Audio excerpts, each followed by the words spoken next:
Alhamdulillah wa kafa wassalatu wassalamu ala nabiyyina Muhammadin istafa wa ala alihi wa ashabihi ahli sidqi wal wafa wal aqibatu littaqwa. Allahumma anfa'na bima 'allamtana wa 'allimna ma yanfa'una wa zidna ilma. Allahumma inna nas'aluka ilman nafi'a wa rizqan thayyiba wa amalan mutaqabbala. Amma ba'du, jamaah sekalian yang diberkahi oleh Allah Subhanahu wa taala. Alhamdulillah, dengan izin Allah kita bisa melanjutkan kajian sirah nabawiyah ya. Sejarah agung dari keteladanan Nabi dan Rasul utusan Allah Subhanahu wa ta'ala. Sebelumnya sudah kita jelaskan beberapa contoh sejarah dari Nabi-Nabi dan Rasul terdahulu. Pada kesempatan ini kita akan membahas sejarah agung insan kamil, manusia yang paling sempurna, yaitu baginda Rasulullah Sallallahu Alaihi Wasallam. Dan sejarah beliau adalah sejarah terlengkap karena melengkapi dan menyempurnakan dari semua sejarah para nabi dan rasul sebelumnya. Sehingga Allah Subhanahu wa taala berfirman, wa innaka la'ala khuluqin azim ya. Jadi wahai engkau Muhammad, sungguh berada pada akhlak yang agung ya, akhlak yang mulia. Seiring dengan risalah yang dibawa oleh Nabi sallallahu alaihi wasallam, yang membawa risalah serta menyempurnakan dari risalah-risalah para nabi dan rasul sebelumnya, Allah Subhanahu wa taala memberikan legalitas ya. Al-yauma akmaltu lakum dinakum wa atmamtu alaikum ni'mati wa raditu lakumul islam madina. Jadi pada hari ini aku telah sempurnakan untuk kalian agama kalian. Aku sempurnakan nikmatku, aku ridho terhadap kalian Islam sebagai agama ya. Jadi risalah yang sempurna yang dibawa oleh Nabi yang sempurna dari Allah yang maha sempurna, ini menunjukkan kesempurnaan Islam dan juga ajarannya serta kesempurnaan umat Islam sebagai pengikut baginda Rasulullah Sallallahu Alaihi Wasallam.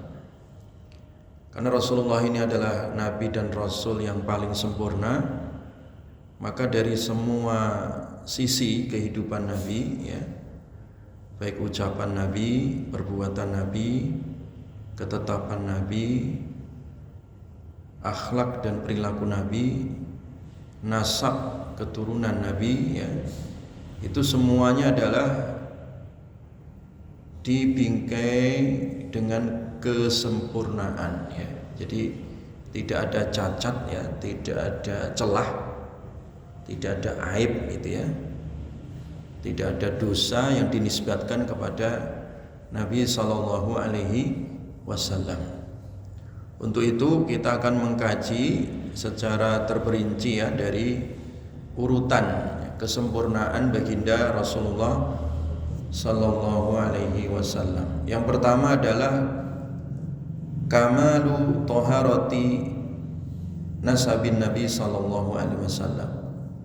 Sempurnanya nasab baginda Rasulullah sallallahu alaihi wasallam. Jadi Rasulullah itu ditinjau dari nasab ya. Beliau adalah orang yang paling sempurna nasabnya.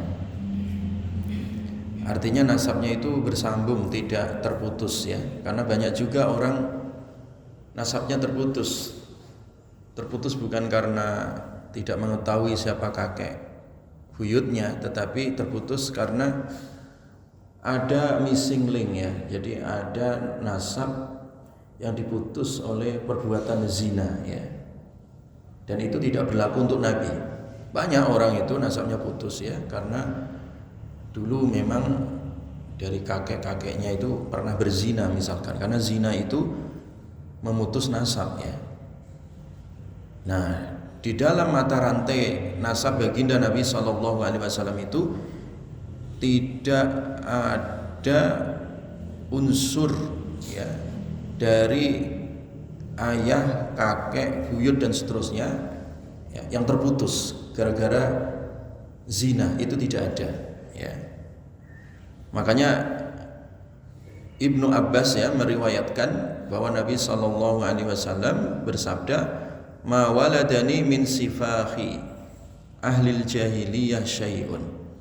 Aku tidak dilahirkan dari unsur zina ya, masa jahiliyah sedikit pun. Karena memang kebiasaan orang jahiliyah itu nasabnya terputus karena apa? Berzina gitu. Jadi terputus karena perzinaan ya. Jadi Nabi SAW memang beliau diutus di tengah-tengah komunitas orang-orang jahiliyah. Nah, yang kebiasaan orang jahiliyah itu adalah satu, berzina ya. Berzina itu kayak minum teh saja gitu ya. Jadi artinya sudah sesuatu yang sangat biasa gitu.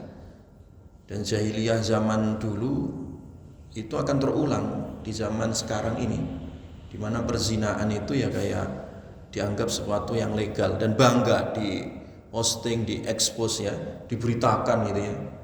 Padahal itu aib di atas aib itu ya.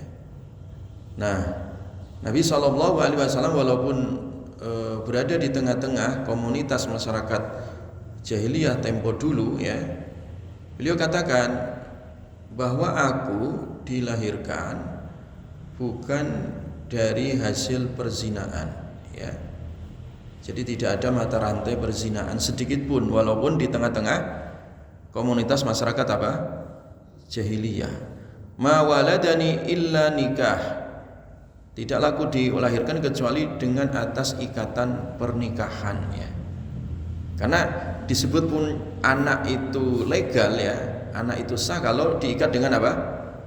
Pernikahan. Kalau tidak ada pernikahan, ya tidak punya bapak. Kan sekarang orang asal-asalan itu udah tahu dia berzina, kemudian hamil dan bangga gitu, kemudian orang yang menzinai dinisbatkan sebagai ayah biologisnya. Nah, itu keliru itu. Karena orang yang berzina itu tidak punya apa tadi? Nasab, tidak punya apa? Nasab, dia terputus. Jadi binnya nanti nggak boleh ke orang yang pernah menzinai, ya. Binnya nggak boleh kepada orang yang pernah menzinai. Kan banyak kasus-kasus viral itu ya. Ada perempuan berzina, padahal dia itu apa? Jualan gitu ya. Artinya banyak yang menzinainya sehingga tiba-tiba dia ngaku bapaknya ini, tes DNA. Nggak bisa dinisbatkan bapaknya si fulan itu karena memang bukan atas ikatan apa?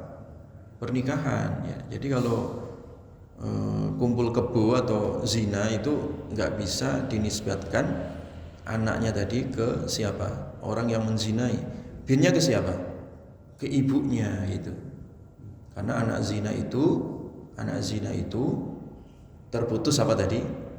Nasabnya. Dan manusia itu banyak juga yang apa? Nasabnya itu tidak bersambung, ada yang terputus ya, terputus ya. Nah, tetapi untuk Nabi SAW dari beliau sampai Nabi Adam ya, dari beliau ke ayahnya terus kakek moyangnya terus sampai Nabi Adam itu tidak ada satupun yang pernah berzina. Artinya semua nasab Nabi itu tersambung ya. Ini menunjukkan thaharatu nasabin Nabi sallallahu alaihi wasallam.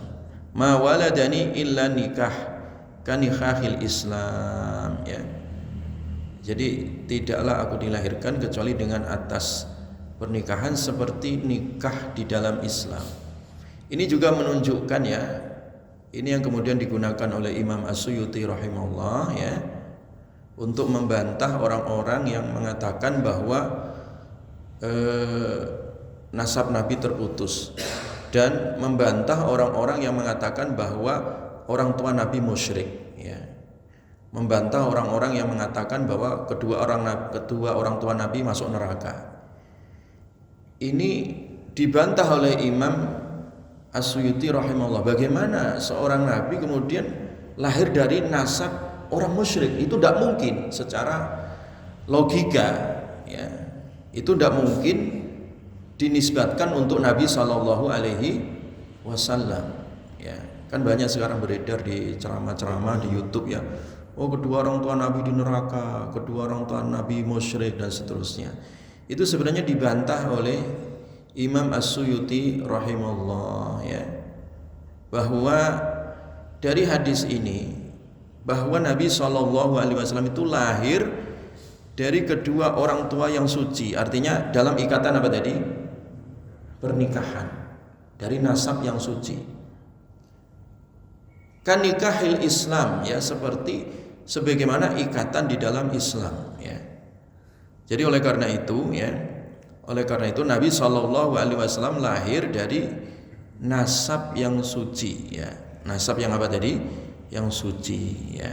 Tidak ada unsur zina atau tidak ada unsur yang terputus, ya, dari mata rantai bapak atau kakek, ya, nenek moyangnya Nabi Shallallahu Alaihi Wasallam. Nah, di dalam riwayat yang lain, ya, disebutkan oleh Imam Ibnu Asakir, ya, diriwayatkan dari Hisham bin Muhammad, ya, dari ayahnya, qala katabtu lin Nabi sallallahu alaihi wasallam, ya, 500 ummin, ya. Jadi sampai para sejarawan itu juga telah meneliti, ya. Aku telah menulis, ya, nasab, ya. Jadi meneliti dari 500, ya, ibu, ya, dari nasab-nasabnya Nabi sallallahu alaihi wasallam, ya. Fama wajadtu fihinna sifahan, ya. Maka aku tidak menjumpai mereka itu, ya, dari nasab-nasab Nabi ini sifahan, ada unsur perzinaan, tidak ada, ya. Wala syai'an mimma kana min amril jahiliyah, dan tidak ada sedikit pun dari unsur perilaku jahiliyah. Nah, perilaku jahiliyah itu tadi apa? Unsur yang paling utama zina dan apa? Syirik. Zina dan apa? Kesyirikan. Dan aku nggak jumpai itu kesyirikan dan perzinaan dari unsur nasab Nabi Shallallahu Alaihi Wasallam. Loh, kan bapak ibunya Nabi dan kakeknya itu kan belum diutus Nabi di tengah-tengah mereka. Iya betul, tetapi mereka itu, ya, tetap mengikuti agama Nabi Ibrahim atau nabi-nabi sebelumnya. Itu yang kemudian kalau toh antara Nabi dan Nabi Isa itu ada jarak waktu 500 tahun, maka para ulama ahlu sunnah wal jamaah memasukkannya sebagai ahlu fatrah. Ahlu apa? Fatrah, ya. Jadi ini yang kemudian menjadi pendapat, ya, di dalam madhab Syafi'iyah itu, ya, termasuk yang dikuatkan oleh Imam As-Suyuti rahimahullah, bahwa Nabi Shallallahu Alaihi Wasallam ditinjau dari nasabnya itu suci dari zina. Yang kedua adalah suci dari apa tadi? Kesyirikan, ya, suci dari apa? Kesyirikan, ya. Demikian juga riwayat dari hadis Ali bin Abi Thalib radhiyallahu an bahwa Nabi Shallallahu Alaihi Wasallam bersabda, kharajtu min nikahin walam akhruj min sifahin min ladun adam illa an waladani abi wa ummi. Nah, riwayatnya sahabat Ali ini lebih tegas lagi, ya. Ini diriwayatkan di dalam kitab hadisnya Imam At-Tabrani di dalam kitab Mu'jam Al-Awsat, ya. Jadi dalam kajian ini sebenarnya saya ingin meluruskan banyak sekali, ya, ceramah-ceramah yang beredar di YouTube yang kemudian mengklaim putusnya nasab Nabi, ya, dan yang mengklaim bahwa unsur kesyirikan ada di nasab Nabi. Ingin saya luruskan di sini, ya, dengan hadis-hadis yang saya sebutkan tadi, termasuk hadis-hadis riwayat ini sahabat Ali bin Abi Thalib ini tegas ini di dalam riwayat sahabat Ali bin Abi Thalib yang disebutkan di dalam kitab Imam At-Tabrani ya. Di situ Nabi SAW bersabda, kharajtu min nikahin ya, kharajtu min nikahin. Jadi aku dilahirkan dari pernikahan ya, dari pernikahan. Artinya suci gitu. Ya, pernikahan. Jadi bapak ibunya Nabi itu menikah, ya, bukan berzina gitu, menikah. Ya. Dinikahkan. Artinya sah gitu. Nabi lahir dari pernikahan, bukan dari sifah, bukan dari perzinaan tadi ya. Walam akhruj min sifahin, dan aku lahir bukan dari hasil perzinaan. Min ladun Adam, sejak Nabi Adam. Artinya kalau diurutkan ya nasab Nabi SAW sampai ke Nabi Adam itu semuanya adalah hasil pernikahan ya. Hasil apa tadi? Pernikahan ya. Jadi sah gitu, ikatannya itu sah. Ya. Bukan bayi yang lahir sebab perzinaan, bukan ya. Jadi sejak Nabi Adam, milladun Adam illa an waladani abi, sampai aku dilahirkan oleh kedua orang tuaku, wa ummi ya. Sampai ayah ibuku itu ya ada dan melahirkan aku ya. Kalau diurutkan mata rantai nasabnya sampai Nabi Adam itu semua atas ikatan pernikahan. Walam yusibni min sifahil jahiliyah syai'un, dan tidak ya ada dari mata rantai nasab tadi itu ya perzinaan sedikit pun, walaupun di masa jahiliyah ya. Sebagaimana saya sebutkan tadi, masa jahiliyah itu salah satu kebiasaan mereka itu ya berzina dan melakukan apa? Kesyirikan. Sampai Nabi pun belum diutus ya. Nabi diutus dan usia 40 tahun. Nah, antara usia 1 sampai 40 itu ngapain? Itu juga Nabi enggak pernah melakukan kesyirikan. Demikian juga bapak ibunya gitu. Demikian juga bapak dan ibunya, kakek neneknya itu enggak pernah ya. Walaupun kondisinya adalah kondisi apa tadi? Jahiliyah. Ya, kondisi-kondisi apa? Jahiliyah. Makanya sebelum diutus Nabi itu banyak berada di Gua Hira ya. Tahannus, artinya Nabi itu beribadah sendiri sesuai fitrah dan lanjutan dari agama-agama sebelumnya, yaitu agama apa? Terdahulu ya. Ya, agamanya Nabi Isa sampai Nabi Ibrahim itu ya Islam.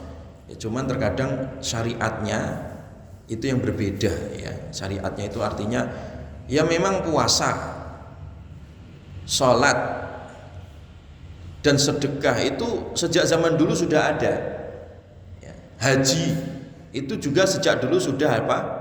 Ada. Cuman terkadang ada perubahan di dalam haji orang-orang jahiliyah. Orang jahiliyah itu haji, cuman mereka itu ketika haji tidak pakai baju gitu. Nah, itu yang menyimpang, itu yang kemudian diluruskan. Apakah ada sa'i antara Safa dan Marwah? Ada di zaman jahiliyah itu ya. Cuman ada beberapa unsur yang kemudian disimpangkan di dalam tradisi jahiliyah. Tetapi Nabi SAW ya, kedua orang tua Nabi sampai kakek-kakek, nenek-nenek Nabi ya, sampai Nabi Adam itu tidak ada unsur apa tadi?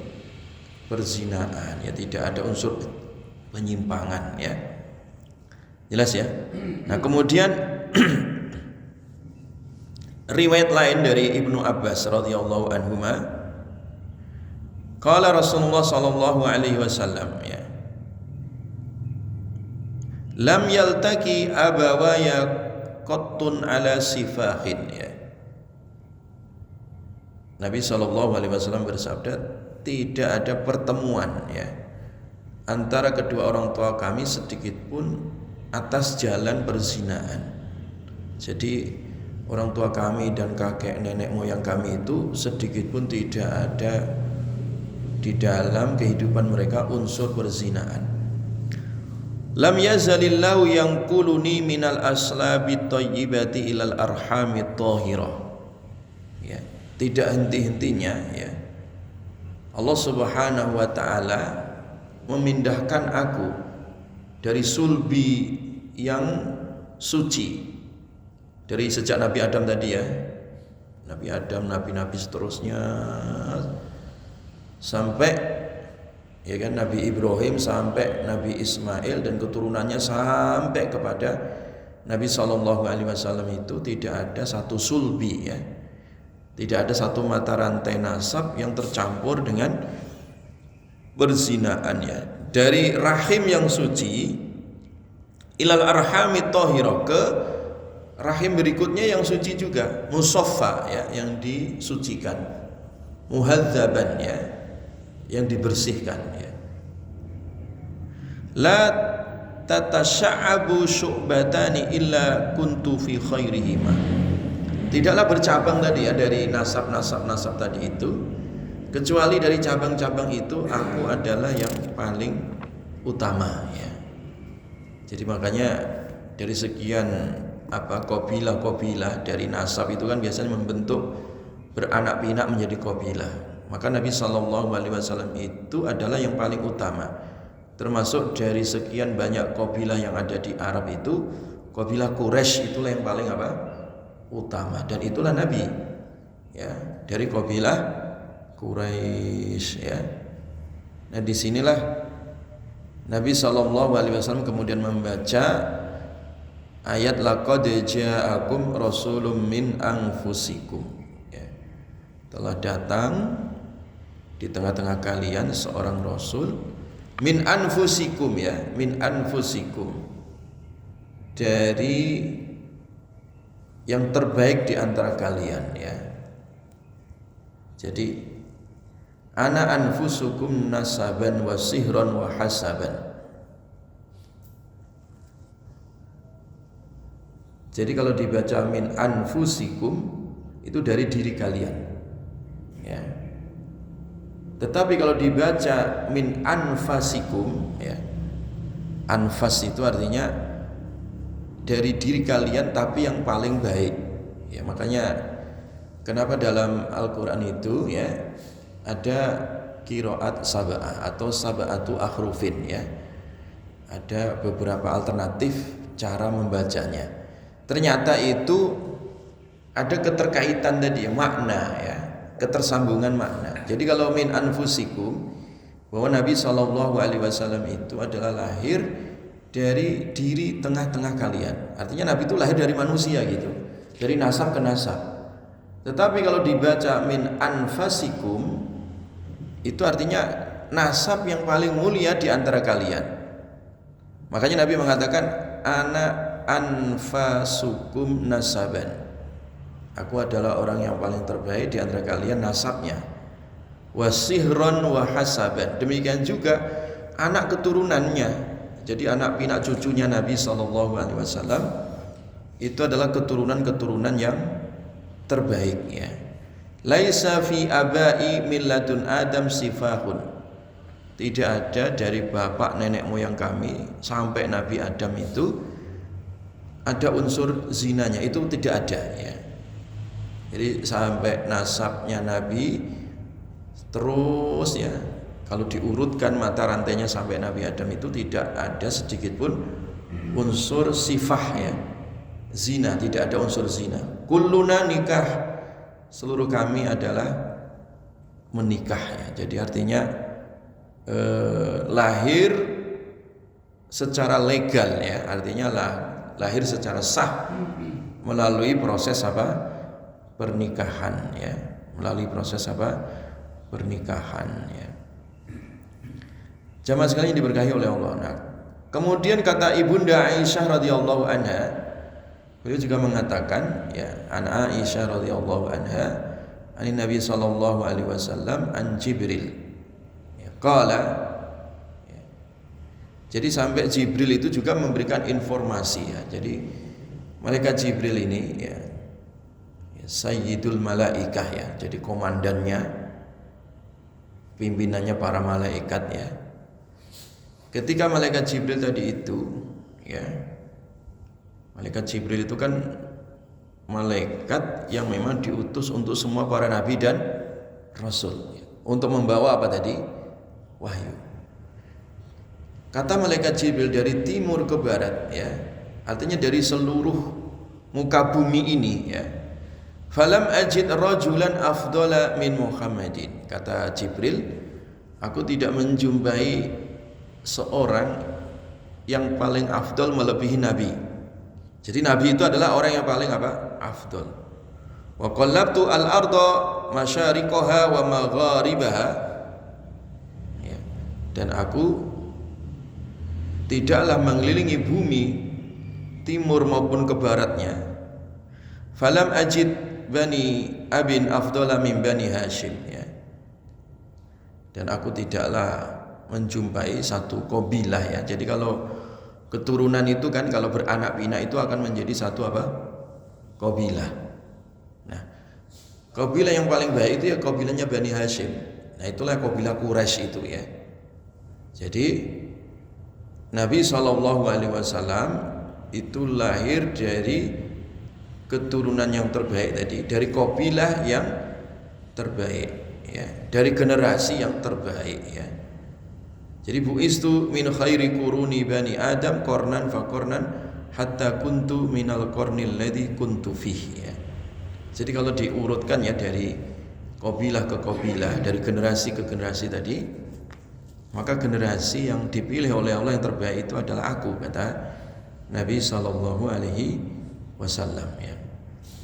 Nah, di dalam riwayat yang lain itu innallaha astafa Kinanah, ya. Sesungguhnya Allah itu memilih Bani Kinanah min waladi Ismail, dari keturunan Ismail. Jadi Nabi ini kan begini urutannya, ya. Jadi sampai Nabi Adam terus sampai Nabi Ibrahim. Nah, Nabi Ibrahim itu punya dua anak yang menurunkan, melanjutkan nasab, ya. Ya, Ishak itu yang turunan nasabnya itu nanti sampai ke nabi-nabi Bani Israel, ya. Dan Ismail itu hanya menurunkan dari Ismail itu satu nabi saja. Kalau Ishak itu banyak sekali nabi-nabi, ya, lahir dari Ishak itu, tapi nabi-nabi Bani Israel. Makanya jumlah nabi itu kan ada, kalau dihitung ya, sejak Nabi sampai Nabi Adam itu jumlah Nabi itu ada 124.000, ya kan? Dan kebanyakan itu adalah ada di Bani Israel, ya. Tetapi untuk khusus Ismail, ya, jadi Nabi Ibrahim bercabang ke Nabi Ismail itu hanya menurunkan Nabi Muhammad SAW, sementara Ishak itu menurunkan cabang banyak untuk nabi-nabi Bani apa? Israel, yang paling ujungnya adalah Nabi siapa? Sampai ke Nabi Isa, ya. Tapi kalau Ismail itu hanya ke Nabi Muhammad SAW. Nah, dari keturunan Ismail itu, ya, dari keturunan Nabi Ismail itu yang paling mulia, yang paling luhur, ya, ini disebutkan, ya, di dalam Sahih Muslim, ya. Innallaha astafa Kinanah, dipilihlah dari keturunan Nabi Ismail itu Bani Kinanah, ya. Jadi Kinanah ini yang terbaik dari keturunan Nabi Ismail. Nah, kemudian dari Kinanah wastafa Quraisyan min Kinanah, dari Bani Kinanah itu yang terbaik adalah Quraisy. Wastafa min Quraisy Bani Hashim. Nah, Quraisy, ya, kabilah Quraisy itu yang terbaik adalah keturunannya Bani Hashim ini. Wastafani min Bani Hashim, dan aku dipilih dari Bani siapa? Hashim. Jelas ya, ya? Jadi ini adalah kesempurnaan nasab baginda Rasulullah sallallahu alaihi wasallam, ya, kesempurnaan nasab baginda Nabi sallallahu alaihi wasallam, ya. Ini tujuannya ya kita mengenal seperti ini supaya kita tidak ada sedikit pun ya keraguan kepada Nabi sallallahu alaihi wasallam. Karena apa ya, hari-hari ya seperti kita sekarang ini, ya, dan hari-hari berikutnya, generasi setelah kita juga nanti sampai kiamat itu akan selalu ada orang atau oknum atau gerakan-gerakan yang dangkal ilmunya, ya, yang tidak memahami sejarah secara komprehensif, secara utuh, ya. Itu terkadang melakukan satu gerakan, ya, untuk meragu-ragukan nasab Nabi itu. Ya. Meragu-ragukan nasab Nabi sallallahu alaihi wasallam. Ya. Dan juga meragu-ragukan keturunan dzurriyyah Nabi sallallahu alaihi wasallam. Ya, termasuk dzurriyyah Nabi itu ada sampai kiamat. Ya, ada. Ya. Ada nasab itu, ya. Sampai kiamat itu ada. Ya cuman jangan kita sembrono gampang-gampang ngaku dzurriyyah Nabi yang kita tidak punya jalurnya. Itu namanya pemalsuan. Tetapi secara historis keturunan Nabi itu ada sampai kiamat itu ada. Ya. Ada. Ya. Makanya sebagian ulama mendokumentasikan melalui kitab-kitab sejarah itu keturunan-keturunan Nabi Shallallahu Alaihi Wasallam sampai terjaga sampai hari ini, ya. Ini tujuannya apa? Tujuannya untuk membantah orang-orang yang terkadang mengklaim dirinya keturunan apa? Nabi. Wong hidungnya pesek kok ngaku keturunan Nabi itu, ya. Secara apa? Secara logika itu nggak nyambung itu loh. Hidungnya pesek, pendek, rambutnya keriting, keribu, kok ngaku keturunan apa? Nabi. Makanya Imam Tirmidzi itu membukukan secara utuh ciri-ciri fisik Nabi itu seperti apa, gennya Nabi seperti apa gitu. Jadi kalau ada orang keriting keribu, kan ada kan Habib keribu gitu kan muncul di TV One. Ngaku keturunan Nabi itu bohong di atas kebohongan itu. Wong keribu, Nabi itu nggak keribu. Rambut Nabi itu antara keriting dan lurus, tidak keribu, ikal rambut Nabi itu. Dan keturunannya juga seperti itu. Tidak mungkin orang kulit hitam Afrika atau Papua keturunan Nabi itu mustahil gitu. Kalau ada orang Afrika atau orang Papua ngaku-ngaku dzurriyyah Nabi, wah itu udah kelihatan bohong, ya, bisa dicek itu. Itu contoh, ya. Makanya para ulama itu mendokumentasikan sejarah tadi dalam buku yang bisa dipertanggungjawabkan sanadnya, ya. Itu tujuannya seperti itu supaya tidak sembarangan orang menisbatkan diri atau mengklaim dirinya itu keturunan Nabi, atau supaya tidak mudah orang menuduh nasab Nabi SAW terputus tadi sebab perzinaan atau kesyirikan tadi, ya.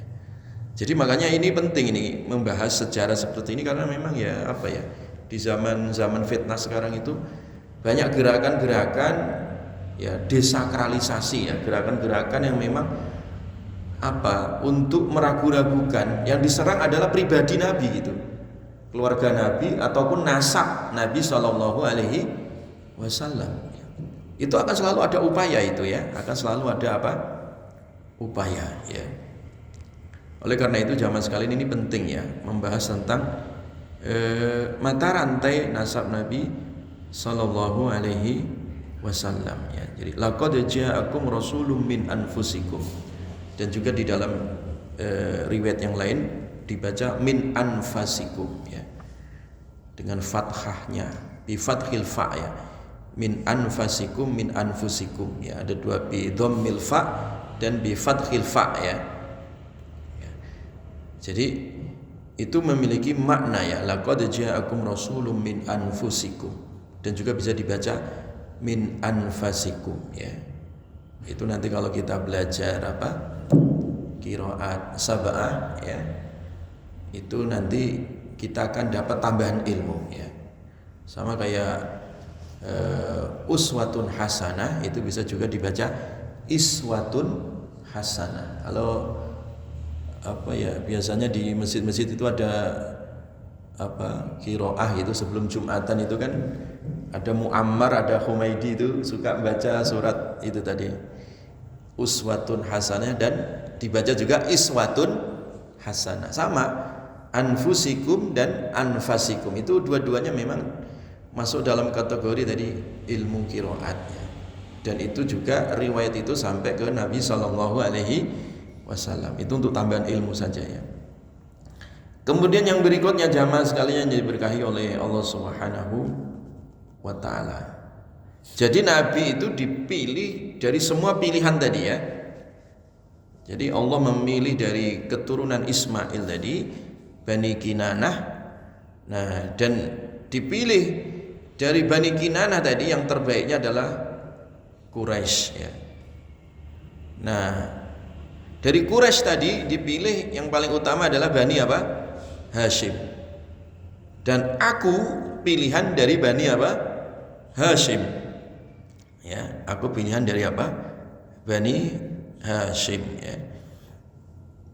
Nah, itu jamaah sekalian ya. Jadi Allah Subhanahu wa taala tadi tidak sembarangan ya memilih hambanya tadi itu ya, dipilih dari semua yang terpilih tadi yang paling utama.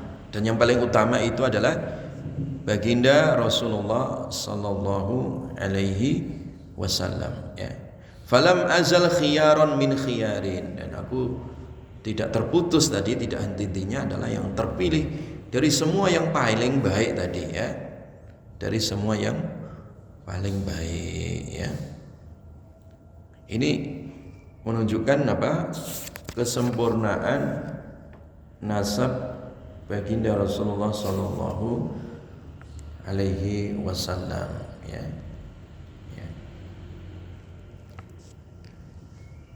Jadi makanya kemudian ada satu kaidah ya yang ditulis oleh para ulama, kesimpulan dari semua hadis-hadis tentang nasab Nabi sallallahu alaihi wasallam. Nah, Imam Ad-Dimashqi ya. Imam Ad-Dimashqi, Samsuddin Ad-Dimashqi, beliau kemudian membuat satu kaidah ya tentang nasab Nabi. Hafizul ilahu karamatan li Muhammadin.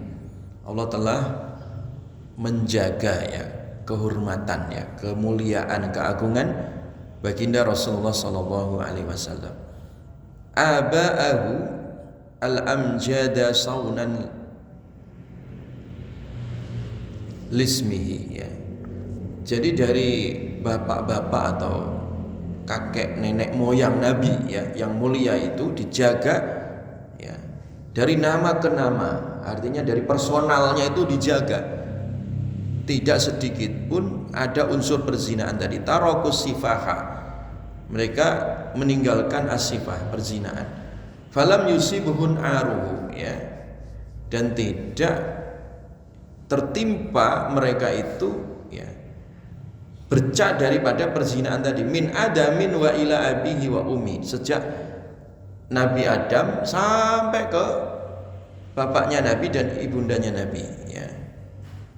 Jelas ya. Jadi itu menunjukkan apa tadi? Kemuliaan ya. Jadi kemuliaan nasab baginda Rasulullah sallallahu alaihi wasallam. Ya. Kemuliaan dari baginda Rasulullah sallallahu alaihi wasallam. Jelas jamaah ya, ini adalah nasab ya. Ini nasab Nabi itu terbebas dari dua hal tadi. Dari apa tadi itu?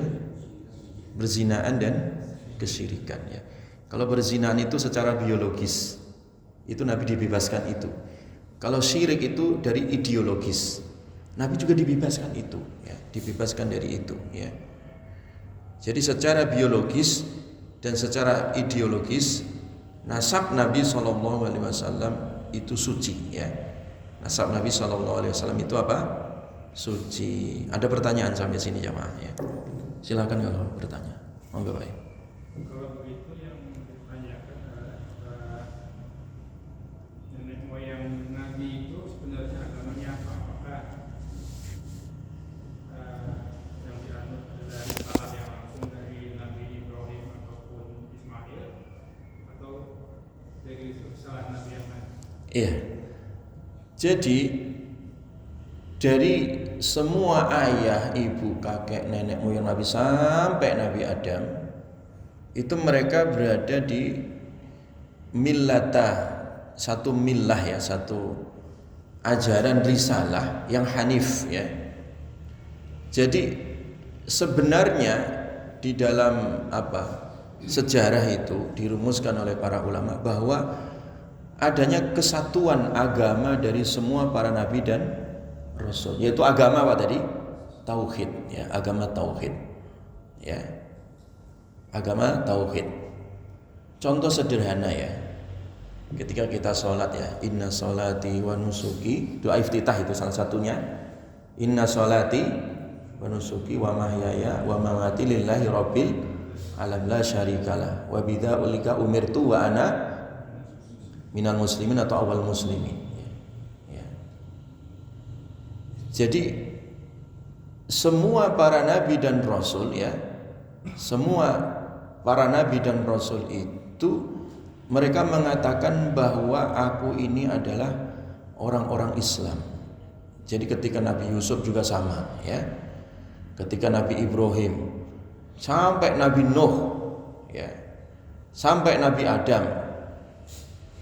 Makanya saya menulis satu buku tentang Islamic worldview itu ya. Nah, salah satu materi pokok dalam kuliah itu saya sebutkan tentang kesatuan agama para nabi dan rasul. Jadi mereka itu adalah agama tauhid ya. Ya, agama tauhid itu artinya apa?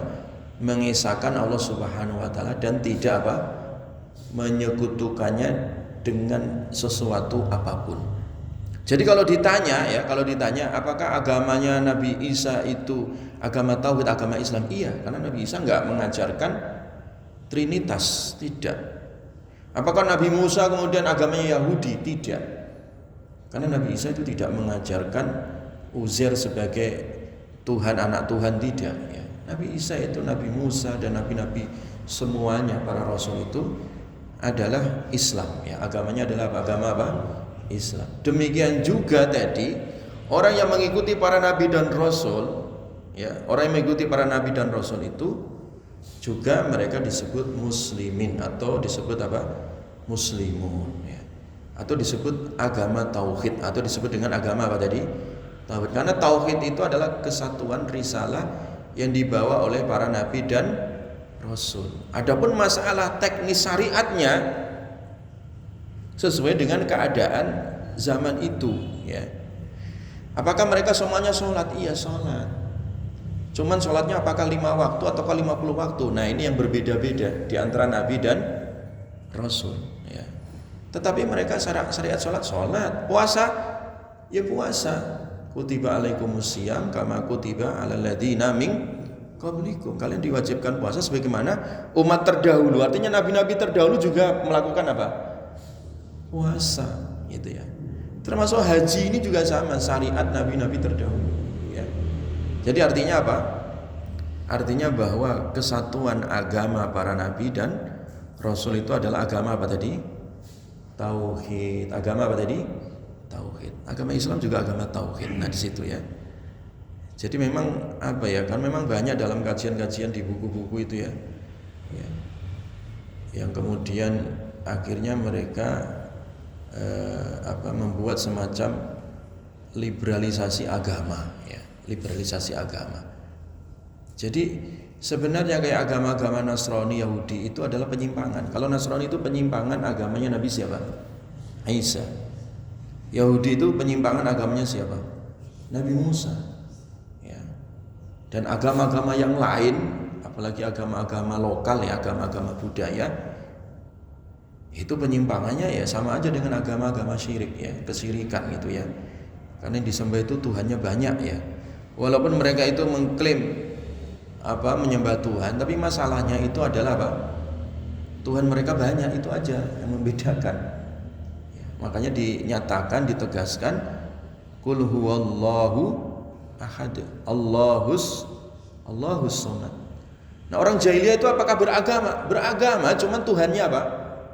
Banyak. Bahkan secara simbolis mereka membuat patung itu di sekeliling Ka'bah itu ada 360 patung gitu.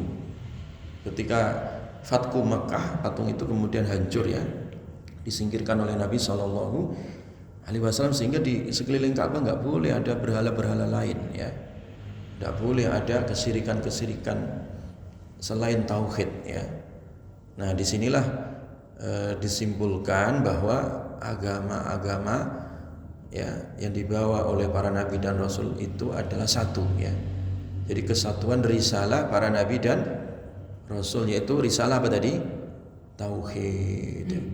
Jelas ya? Jadi kalau dikatakan lalu bagaimana sampai nyambung sampai Nabi Adam, agamanya apa mereka? Agama tauhid ya jamaah sekalian. Bukan Yahudi ya. Ya. Bukan Nasrani. Maka Ibrahim Yahudiyya wala Nasraniyya. Sampai ketika Nabi Ibrahim dituduh, dijawab oleh Allah, tidaklah Ibrahim itu agamanya Yahudi apalagi apa? Nasrani. Makanya ketika orang-orang jahiliyah itu melobi Rasulullah, wahai Muhammad, kalau begitu kami ingin menegosiasi tentang masalah agama. Oke, saya nggak akan mengganggu agamamu dengan syarat sembahlah agama kami selama 1 tahun dan kami akan menyembah Tuhan kalian selama 1 tahun. Nah ini. Kemudian turunlah tadi surat apa? Qul ya ayyuhal kafirun la a'budu ma ta'budun. Katakan Muhammad, jangan terima itu negosiasi itu. Negosiasi itu kalau sekarang bahasa kerennya itu liberalisasi. Menyamakan semua agama. Baik agama bumi, budaya dengan agama langit. Itu enggak sama. Quran jelas katakan, wahai orang-orang kafir, aku tidak menyembah apa yang kalian apa? Sembah, aku enggak mau. Ya. Sampai ketika turun surat Qul huwallahu ahad, katakan Tuhan, ya, Tuhanmu itu yaitu Allah Ahad. Ahad itu namanya apa? Esa. Esa itu bukan trinitas ya Mak ya, bukan satu yang terbagi-bagi atau banyak yang terakumulasi menjadi satu, tidak juga ya. Jadi satu ya satu, enggak terbagi-bagi ya. Tuhan laisa kamitslihi syai' ya. Jadi Tuhannya umat Islam tadi itu ya enggak seperti Tuhan mereka gitu. Ya enggak seperti manusia atau seperti makhluk gitu ya. Ya enggak ada yang serupa dengan Allah ya. Walam yakul lahu kufuwan ahad, enggak ada yang sebanding setara dengan Allah sedikit pun enggak ada ya. Jelas ya Mah ya. Jadi agamanya tauhid ya Mah ya. Agamanya adalah apa? Tauhid. Ada lagi pertanyaan? Monggo Pak.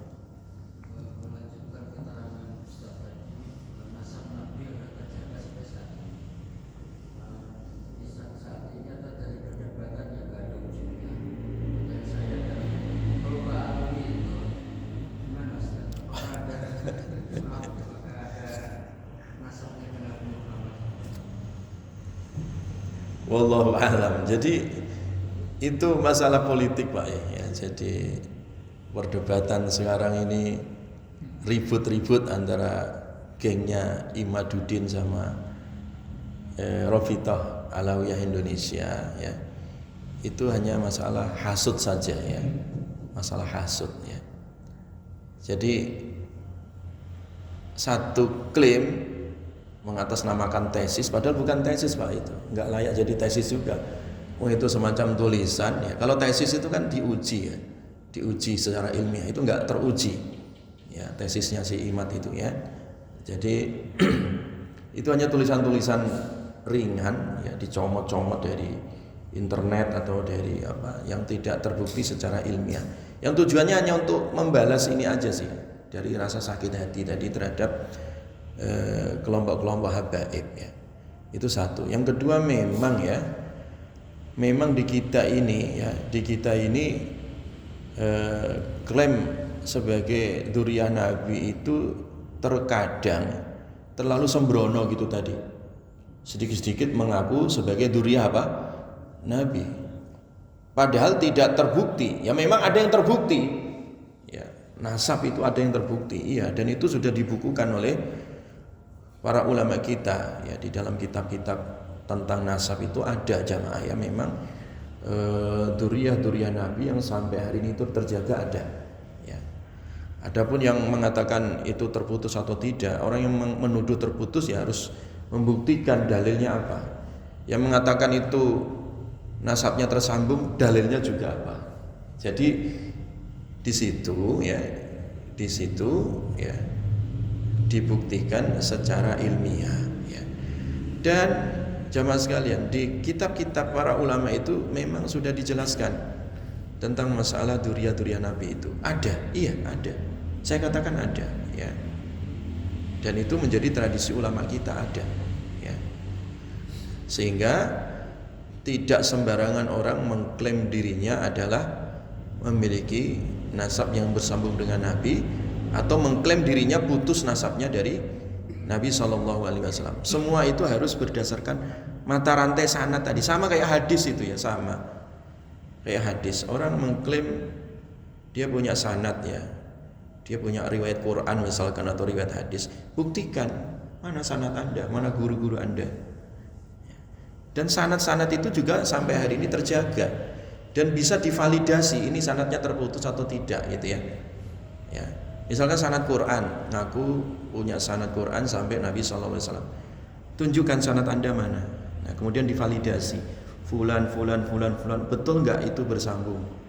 Pernah bertemu dengan gurunya satu zaman misalkan, ya, ataukah terputus?